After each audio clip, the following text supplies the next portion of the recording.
Let's talk about Josh Allen and the Buffalo Bills. After starting 4-0 to kick off the 2025 season, the Buffalo Bills are 3-4 in their last 7 games, and this team has massive problems on the offensive end and the same on the defensive end, especially when it comes to stopping the run of the opposing team. But let's start with the offense here. You go back to last season. Josh Allen won the league MVP, rightfully deserved. He did a tremendous job last year in terms of getting the most out of the players around him and taking care of the football. He had 28 passing touchdowns to 6 interceptions. This season, he has 19 passing touchdowns to 8 interceptions already. But going back to last season here for a second, Joe Brady was a very good offensive play caller last year. He was able to adapt in many situations, and he made a lot of adjustments. And the wide receiving core is basically the same. You had Mac Hollins last year. You no longer have him now. But you use the zone rushing system with James Cook, who was a monster last year at the running back position. You worked off a play action with Josh Allen, and Josh Allen can use his legs in the open space. The mesh concept worked in a very good way last year against a lot of teams. You weren't able to take consistent deep shots down the field, but that was fine. You have Khalil Shakir, Dalton Kincaid when he's fully healthy, Mac Hollins on the outside. You even got splash plays last year out of Keon Coleman before he went down with that wrist injury. But the Buffalo Bills played better on the offensive end due to Josh Allen being the MVP, James Cook being a top running back in the NFL, and the play calling with Joe Brady. You look at it this season, the play calling has not evolved. The mesh concept doesn't work against man coverage. And teams have now adapted to Joe Brady and his play calling. It's not working.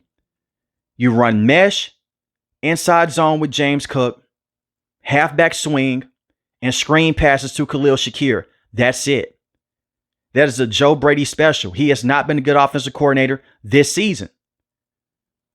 He has not made the same adjustments that he was making last year.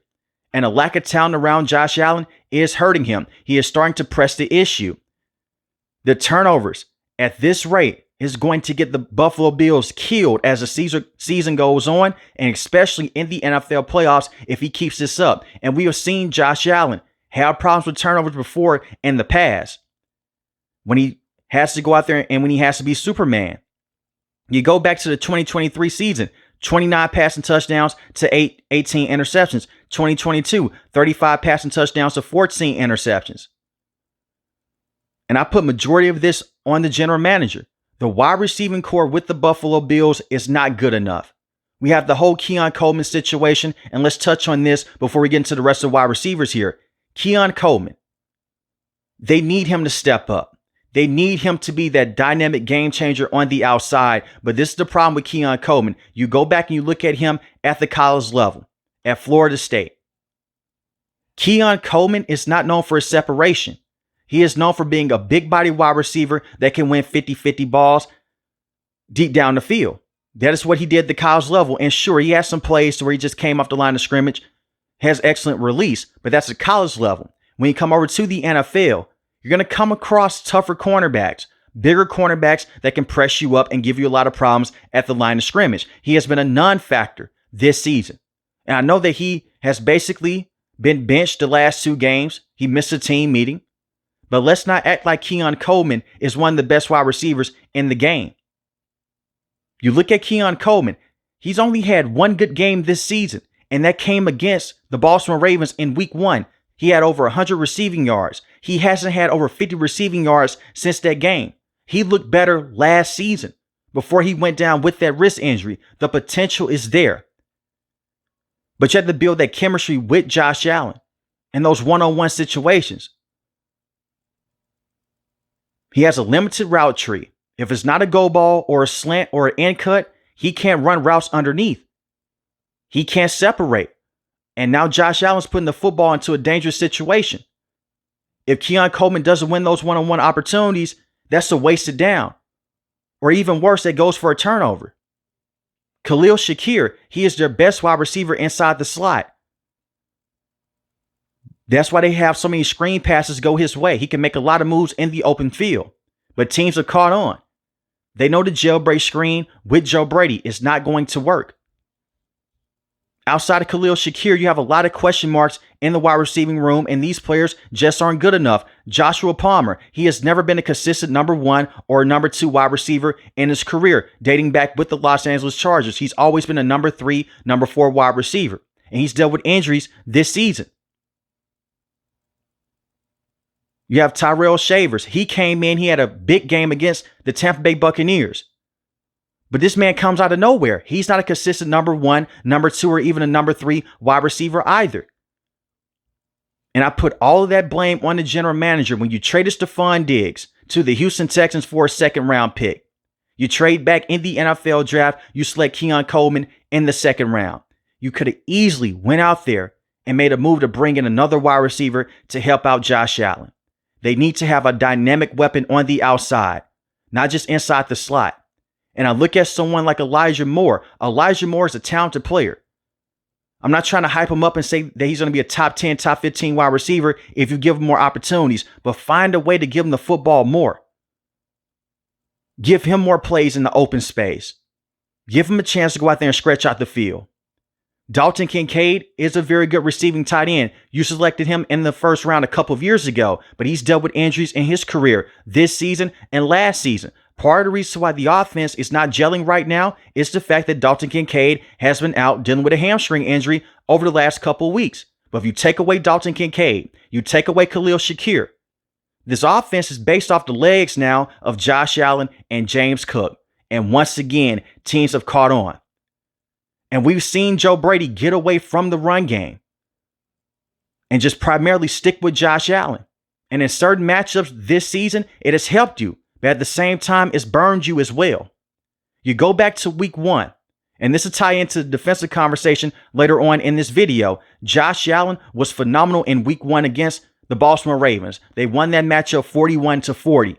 You should never have to score 41 points in the NFL to win a game, but that's where we are at currently with the defense with the Buffalo Bills. But Josh Allen had 394 passing yards, 2 passing touchdowns, 2 rushing touchdowns. 0 interceptions. He was Superman in that game. It came down to a fumble with Derrick Henry later on in this matchup, but Josh Allen was on fire in the 2nd half. The next week against the New York Jets, they didn't need him to go out there. They didn't need him to be Superman. You went against one of the worst teams in the NFL, the New York Jets. You won this matchup 30-10. But they gave James Cook the football. You let the offense run through James Cook. You still ran a lot of inside zone. But you ran some stretch plays in this matchup, and it helped out the entire offense. Against the New York Jets, James Cook had 132 rushing yards, averaged 6 yards a carry, 2 rushing touchdowns. In week 1, he only had 44 rushing yards. Now in week 3 against the Miami Dolphins, James Cook had 108 rushing yards, 6 yards a carry, 1 rushing touchdown. Josh Allen had 213 passing yards and 3 passing touchdowns against the Miami Dolphins in week 3, and this was still a close game.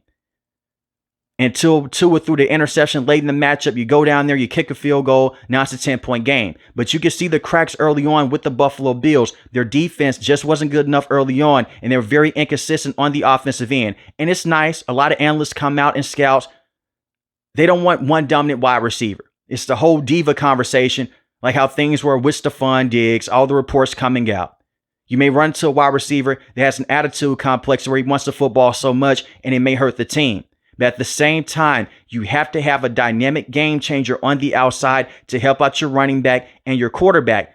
Around this time, early on in the year, teams were not playing that press man coverage. They were not blitzing the Buffalo Bills just yet. Now, against the New Orleans Saints here, they won this matchup 31-19. They had some bad moments in this game, but the Bills still won this matchup, so you really can't complain too much. People will look at you crazy if you do. They'll just say with the Buffalo Bills, they're winning games. They won regardless. They had 31 points. The Saints found something out here. You send in a blitz on Josh Allen, and you press up on those wide receivers, and you find a way to just crowd the line of scrimmage with James Cook. They don't have a deep threat that can go deep down the field consistently. Curtis Samuel is a fast player, but he's not a reliable deep threat in the NFL. You can have success, but they still won this game. And in this matchup, James Cook had 117 rushing yards, 1 rushing touchdown. But the next week against the New England Patriots, they made life very hard on Josh Allen and the Buffalo Bills. James Cook had 49 rushing yards, averaged 3.3 yards a carry, 15 carries on the day. Josh Allen, on the other hand, against the Patriots, 2 passing touchdowns, 1 interception. They had so many penalties in this game against the Patriots early on. Holding, false start, offsides, and you were the home team against the Patriots. And the Buffalo Bills have been a main contender in the AFC for many years now. We've seen them go to the playoffs with Josh Allen. They've been to the AFC Championship game with Josh Allen. The biggest difference in those years compared to this season, your division was bad. You had the New York Jets with Zach Wilson, Aaron Rodgers. They were never going to be a realistic threat, and they still aren't. The Miami Dolphins, the Buffalo Bills have owned them over the last few years. They have been the kryptonite to Tua. And the New England Patriots, they took a massive step back. With Mac Jones, Bill Belichick, that entire situation. They had Coach Mayo as a head coach last year.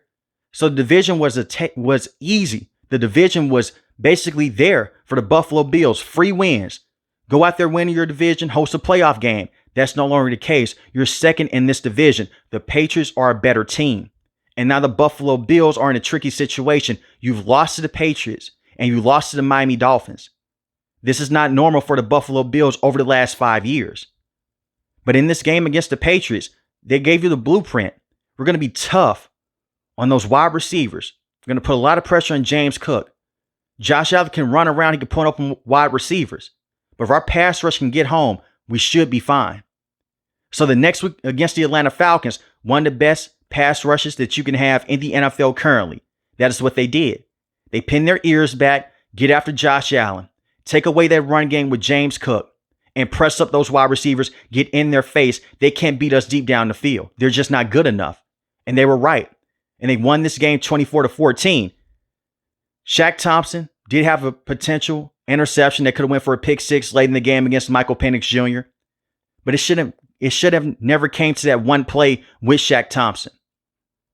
You had so many bad defensive adjustments and lack thereof in this game against the Atlanta Falcons, and Josh Allen did not play good in this game either. But once again, the wide receivers, they can't get open. The play calling with Joe Brady, it was a recipe for disaster. And the one key player that did not have a great game early on was James Cook. He did have 87 rushing yards, but you're trying to run yourself back into the game late in the matchup. Now, the next week against the Carolina Panthers, you blitzed them. James Cook had one of the best games of his career, 216 rushing yards, 2 rushing touchdowns against Kansas City. This was a great game for the Buffalo Bills. You beat a perennial contender in the AFC. Josh Allen was 23 of 26, 273 passing yards, 1 passing touchdown, 0 interceptions. Efficient. And your defense was able to put a lot of pressure on Patrick. But it's more than just one game in the NFL. Coming out of that game, it felt like the Buffalo Bills laid it all on the line in the regular season against Kansas City. That felt like a playoff game. And to some, you may say that was their Super Bowl this early on against Kansas City. So the next week against the Dolphins, you lose this game 30-13. Josh Allen, 28 of 40, 306 passing yards, 2 passing touchdowns, 1 interception. He got sacked 3 times. He did not play well in this game. James Cook, 13 carries, 53 rushing yards.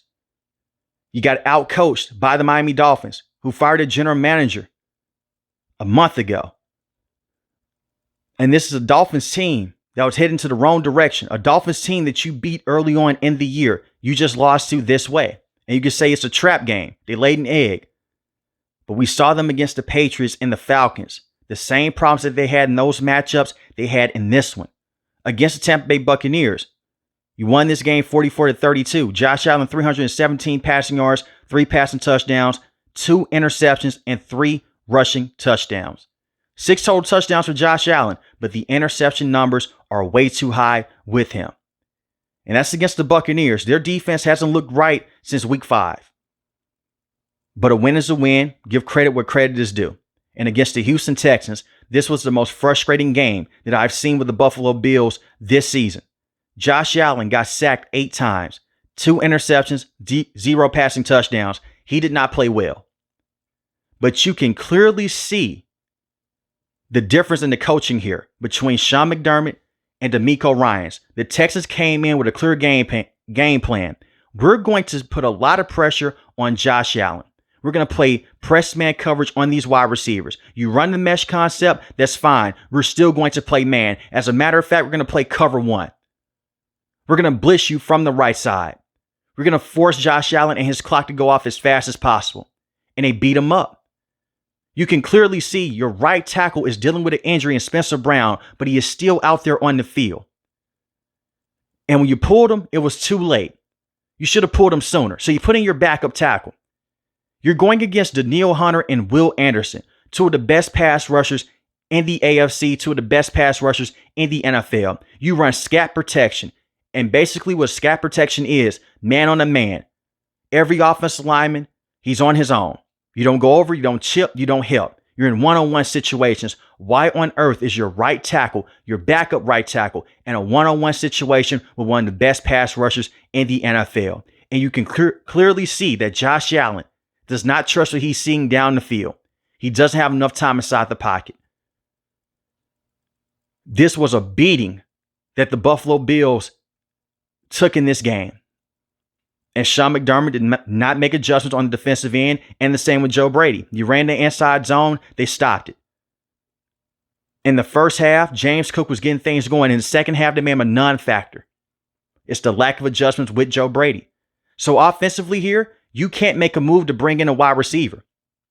Reports came out a couple weeks ago that the Miami Dolphins had conversations with the Buffalo Bills. The Bills called them about Jalen Waddle. They wanted to bring him in. They want to bring in a huge deep threat that can help out Josh Allen.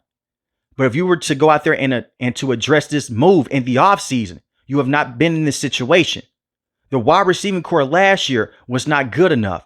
And you thought running it back this year was going to change something. It wasn't. Now you're in a tough situation. And I know that they added in names like Josh Palmer, but once again, he's not a game changer. They need Josh Allen to play better, but it's only so much that he can do when his wide receivers can't get open. And with the media coming out and they're saying there's still hope for Keon Coleman, he's just not that guy in my opinion. Maybe he'll prove me wrong. But when you can't get separation in this league and you can't win with your athleticism, what can you do on the field as a wide receiver? At least Mac Hollins was dominant in the red zone. He was an amazing run blocker. He's no longer here. Josh Allen had great chemistry with him. He's now with the New England Patriots. And I'm not saying that he's a bona fide top wide receiver in the NFL, but he gave you more at the position than Keon Coleman is giving you right now. This is a kid that's very immature. Per all the reports, he can't even touch the field right now because he's standing in his own way. And when he does touch the field, he's not a good player.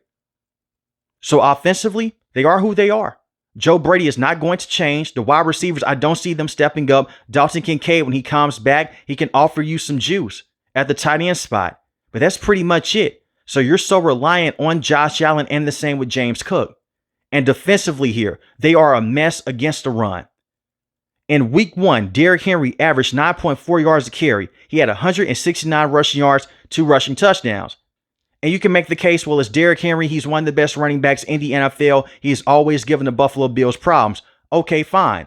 Against the Atlanta Falcons, Bijan Robinson, one of the best running backs in the NFL as well, 170 rushing yards. He averaged 9 yards a carry, 1 rushing touchdown. Now, his longest rush of the day did go for 81 yards. That went for a touchdown. But they should not have plays like this with Sean McDermott being the head coach. He's a defensive head coach. He calls defensive plays. That was Leslie Frazier a few years ago. But he stepped down. Here comes Sean McDermott. Against the Miami Dolphins in that loss, Devon Achane went crazy. He had 174 rushing yards, 8 yards a carry, 2 rushing touchdowns, 200 rushing yards as a team for the Miami Dolphins, using time of possession to their advantage. And now you're hurting your offense. You have a quarterback who is struggling to take care of the football. Now you're putting him in a tough situation to play from behind. Similar to what happened against the Atlanta Falcons and against the Baltimore Ravens. But it worked out in your favor against the Ravens. But that's not going to happen every single week, especially against elite level competition. And early on this season, the Baltimore Ravens defense, they were atrocious against the run and against the pass. They've gotten better. while the Buffalo Bills have stagnated. They have stayed the same. They haven't evolved as a team over the last few years with Sean McDermott, and the same with Joe Brady. They deserve blame. Josh Allen does as well. He hasn't played well. But look at Brandon Beane, the general manager with the Buffalo Bills. It's time to have that conversation about Brandon. He comes out to the Buffalo Bills media. He'll call him out and he'll say, you think I'm wrong about this when you're the same person that thought I was wrong about Josh Allen. You got to let that go. Yes, you hit a home run on Josh Allen. A lot of people were looking at you sideways when you selected him in the first round out of Wyoming. But a lot of those draft picks over the last few years, they have not hit for the Buffalo Bills. And he deserves 100% of the blame. He wants to take so much of the credit for going out there bringing in Josh Allen. Okay, fine, cool. You brought in one of the best quarterbacks in the NFL. But he also deserves a lot of blame. You were left scrambling around at the trade deadline. You're asking a division rival to give you Jalen Waddle, which you knew was not going to happen.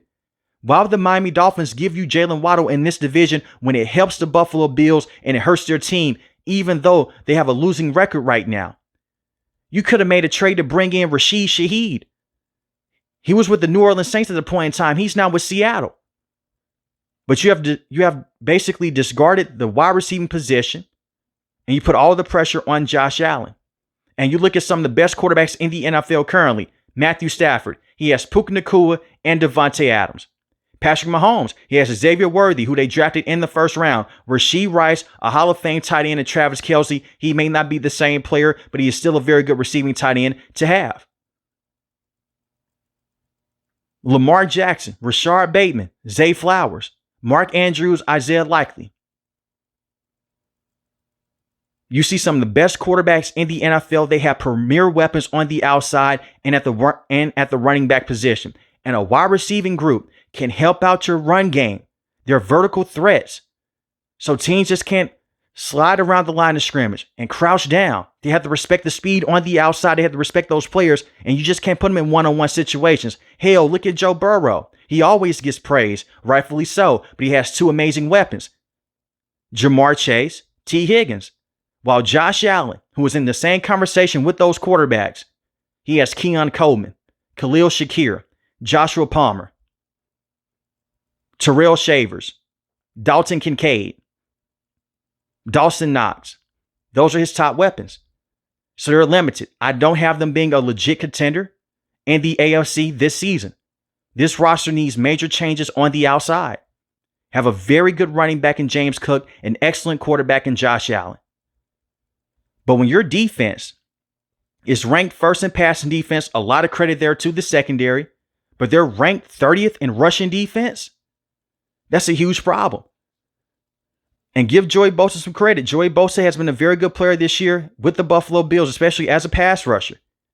Ed Oliver is still one of the best offensive tackles in the game, and he missed time early on this season. So you should be better off against the run than you are right now. Teron Johnson, very good player inside the slot cornerback position. But they also deserve blame for how bad the rushing defense has been. But let me know in the comment section below, how do you feel about the Buffalo Bills, and do you still have them being a legit contender in the AFC? And I'll put it this way. They will still make the NFL playoffs. They have a favorable schedule as the season goes on. I just don't see them going out there and competing against teams like the Indianapolis Colts who can run the football. If they face Kansas City again, they may go into a different direction with the Buffalo Bills. And we've seen this before. They beat them in the regular season. In the postseason, they just can't beat them. Sean McDermott gets outcoached by Andy Reid. And the same with Joe Brady. Against the Baltimore Ravens, who have made major changes on the defensive end, I don't even see the Buffalo Bills beating them right now in their current state. And if they do, they're going to need Josh Allen to have 4 total touchdowns on the day. Hell, he may even have to go out there and get 6 total touchdowns on the day. But if you're new to the channel, hit the subscribe button. If you like video, hit the like button. Most importantly, want each and every last one of you guys stay safe, stay positive. Thanks for the video, guys. God bless.